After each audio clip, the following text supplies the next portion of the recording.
I want to address our political climate right now. And a lot of you know that I do political issues and kind of stepped away from the America political world out in the open, but I'm very well involved behind the scenes. And so I've kind of toned down the political stuff. However, I'm definitely always going to be in the game of the political stuff in church business, right? In corporate church, in the body of Christ. I'm always going to be vocal about that because those hills is what I will die on for sure, right? God's kingdom on earth is what the goal is. And so anytime I see that not happening, I'm going to be vocal about that in a respectful way with love and compassion. I am not ever trying to look for perfection, and I do give credit where credit is due. Where people miss the mark, as long as they repent and try to change the way their ways are, and that's great, awesome. I mean, myself, you can read my book. I put all my business out there for everyone to see where I have missed a mark, and I will continue to miss the mark because we are all trying to go at this life with trying to imitate Christ, and we'll never arrive. We're always learning. There's always pride. There's always all these things. But today I want to address more of the political climate of Republican and Democrat, right? And me being a conservative, I say, and when I say conservative, not conservative Republican, but conservative in how I view things, it's very disappointing to see how our culture, our political spectrum of just far left and far right, it's almost like the people who are moderate, where I feel like I'm more of a moderate conservative, have nowhere to turn to. We can't land anywhere, because if you land somewhere, you instantly are pushed so far to the right. And then you're pushed to where if you are anywhere near on the spectrum of red, conservative, Republican, then you must be with the far right. And the same thing goes with the liberals or the left-wing people, right? When you think about what they stand for, I know a lot of moderate liberals, moderate left people that stand more Democratic, and they're not necessarily far left either. And so we just place these people in the far left. And then we give credit to the media machine, the propaganda machine that is bought and paid for by the rulers at be, whoever those people are. You can decide who those are, to create discourse and try to push a civil war in what's happening right now. I don't hate anybody. I don't hate my left-wing people. I don't hate the far-right people. Even the nationalist people that are so far right, that is nuts, right? That almost like Hitler vibes, right? Almost like, white supremacy vibes. I'm not, no way. And so if you call yourself a conservative, they instantly put you in that camp. In the same way, the people who are far left, who want socialism and want us to turn into a third world country, a lot of the Democrats that I know who are liberal don't want that either, right? And so we can't say, well, you want that, right? And your party is pushing that. And so how do we find the middle ground? Where do we turn to? What are my thoughts of the current Republican, White House? And I want to share those thoughts, right? And it's hard because it's like, man, like there's some good things that are happening that, yeah, let's secure our borders, of course. Like, heaven has gates, guys. Not everyone can come in. Unfortunately, not everyone can come in, right? If you're against border policies, then take off your doors from your house, right? If you have a gate, you better leave that unlocked. If you have a gate, period, take the gate down. Let anybody come into your house and grab your stuff in your refrigerator, sleep on your couches, and not even pay the bills. Like, obviously, if we're intellectually honest, we can't rationally say it's okay to just let anybody in. We can't, right? And so, yes, we want border control. Yes, we want protection in our borders. Try to go to New Zealand without a green card or some kind of way to letting them know why you're there. And heck, any country, go try and see what happens. But then people get pissed off that America wants to secure their border. And every president in past, from Obama and down, Clinton, they deported way more people. 10 million one, 12 million other, something like that. Like, are you kidding me? And this administration has only deported 1 million. Like, try to be rational and logical and intellectually honest when we're thinking about these issues. Now, I do not, and I'm going to be a firm stance on this, I do not agree that the way we are doing it is right either. I know there's strict rules, and now there's zero tolerance because there's innocent girls who've been, I'm not going to say the word, but have been SA'd and all kinds of, and people have been murdered, and from these, not all the illegal immigrants, but a lot of illegal immigrants. And so that's where this administration is trying to put a lockdown. So look, no more trying to get you to come back to court date, because no one's coming back to court date. They're saying, come back in 3 weeks, come back in 3 months, and no one's showing up. And so going around asking for papers like a country did in the past, of course, there's some kind of similarity. Hey, let me show me your papers, right? And I'm not saying I know a better way to do it, but I can agree with some of my moderate Democrats that saying, hey, this is not right. People are losing their lives. People are being, separated. And maybe it's a little bit heavy-handed in trying to deport all these people. And so, okay, I could agree with that. I could agree that maybe there's a better way, but I also got to see the other side of we tried the better way, at least that's within the laws of giving the people the benefit of the doubt that they're going to show up on the court date, to figure out how we can give them green cards, how we can get them, to go the legal route, the people seeking asylum, to try to say, hey man, my country is this, so I want to go to America with a better experience. And they're actually, good hard workers that are trying to get in the system so they can start paying taxes. Sweet, yeah, let's try to help those people out. Of course, we embrace that, right? But that's just messy, because then the people who are trying to do it right, then are they skipping the line ahead where the people actually try to do this legally, right? It's a mess, and I'm not beginning to say, hey, there's a better way. I'm just wanting to say hey, maybe the way we're doing now, let's kind of tone back and take a pause. Hey guys, we're not doing this probably the best way. Right? This is probably getting a little crazy. So it's hey, Trump, come out and say, hey guys, I understand, this is creating a lot of tension. Here's why we're trying to do this, but maybe we'll take a pause. Maybe, hey guys, let's take a pause from the zero tolerance and regroup. Let's hear from the left and let's hear from the right, and let's see if we come a better solution. At least try, right? And if we can't come to a solution and there's more killings of innocent people from illegals and immigrants, then obviously we have to do what we have to do to protect the people that live in America, right? Who are paying taxes, who are paying these politicians to protect us, right? And so we can't get mad and say all these killings, all these drugs are coming into our country and killing, teenage people left and right. We're not talking about that.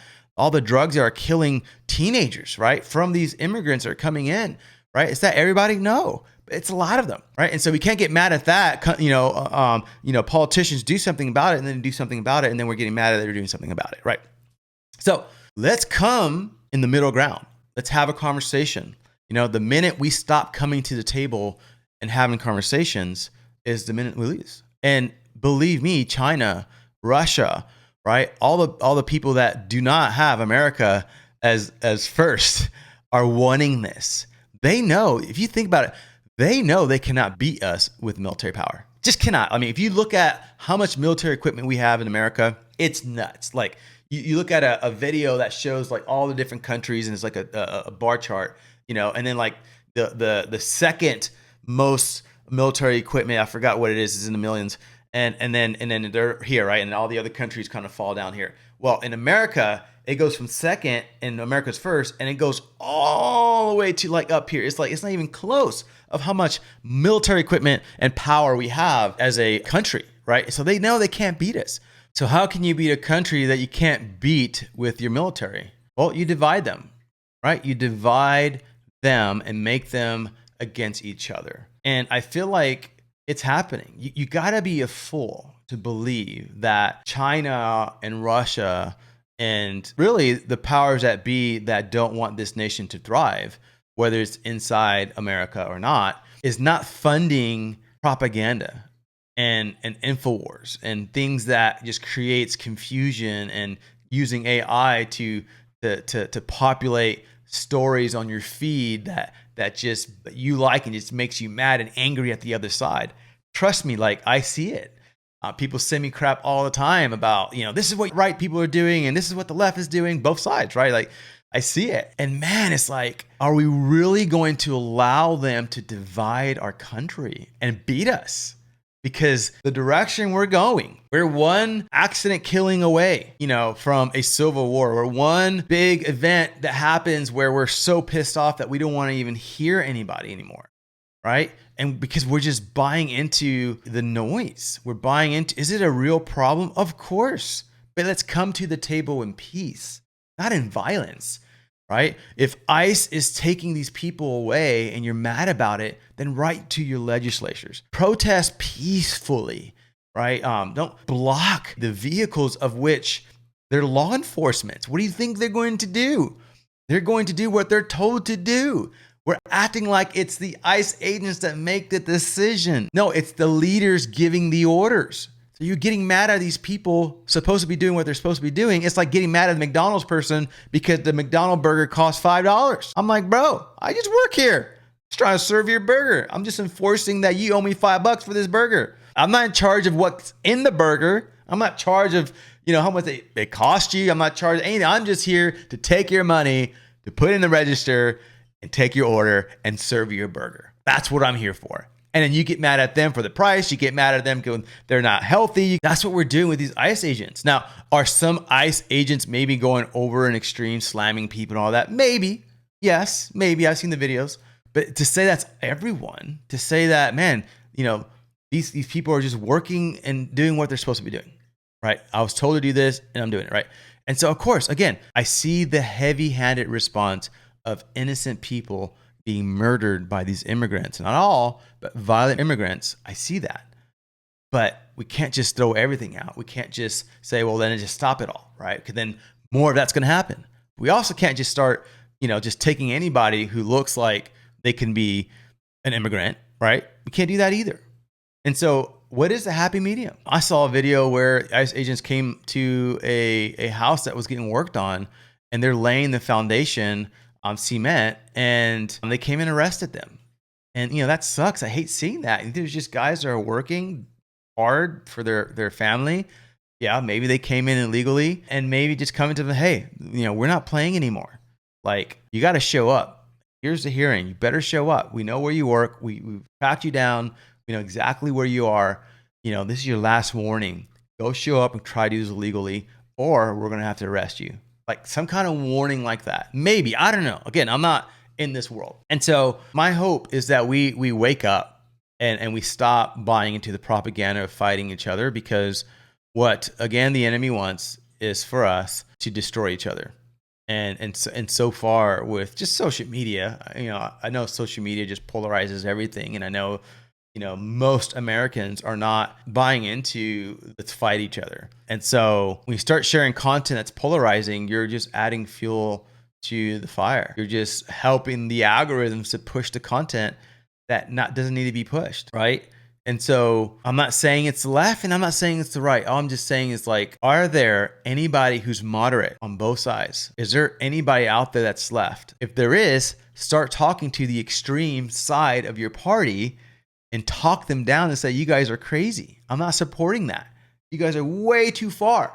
Way too far. I'm not supporting that. We need those voices to start coming out, right? We need to start having conversations with the Democrats and the Republicans that have sanity. They think rationally and they think logically, and they're intellectually honest with being a judge of the situation. That's what we need. We need sober-minded voices right now, not emotional voices being loud. Because right now the emotional voices are being loud, and that's what the enemy wants. And so my stance in this whole thing, right? Being a conservative and voting conservative, my stance is not, me being a Trump apologist or a MAGA apologist, right? Make America great again is a phrase just to say, yeah, let's make America great. Let's make America, for me, what that means is, like, let's get back to our Christian roots. Let's get the Bible back in schools. Let's get prayer back in schools. Let's get good things back in schools, and let's get out the crap that's in there. That's what, growing up in the 80s and 90s, I get there were still things here and there, but man, America, I feel like, was great, right? I mean, and this is I'm Puerto Rican. And Puerto Ricans, we got African in us, we got Spaniard in us, and we got Taino Indians. And so I could relate in so many ways. And I went to a school where it was prominently white in my junior high and some of my high school. And so did I experience racism and I see it? Of course I did. But I guarantee you that time period in the 80s and 90s is way better than what it is now. So when I think about make America great again, That's what I think. It's like, man, we still had prayers in schools. We still had, we could still talk, we could talk about politics and not want to kill each other. Like that was a great America. But what I am not always mega and always Trumper. There's things that I criticize and say I don't agree with. And in the Republican Party, there's a schism happening, and it's America first and then the mega America. And I feel like what's happening is the conservative, moderate people who are not so far extreme are trying to detach themselves from mega, because it seems like mega is becoming so far right that we're like, no, we are America first, but I'm not a mega where we're doing all kinds of crazy stuff, right? And when I think about America first, I think like, yeah, we should be America first. Just no different than in your family, you're family first, right? You're going to feed your family first. You're going to take care of your family first, and then outside, right? If you can't even take care of your own family, how are you going to help other people, right? And so by saying America first, it's logical. Yeah, let's take care of America and protect the people in America.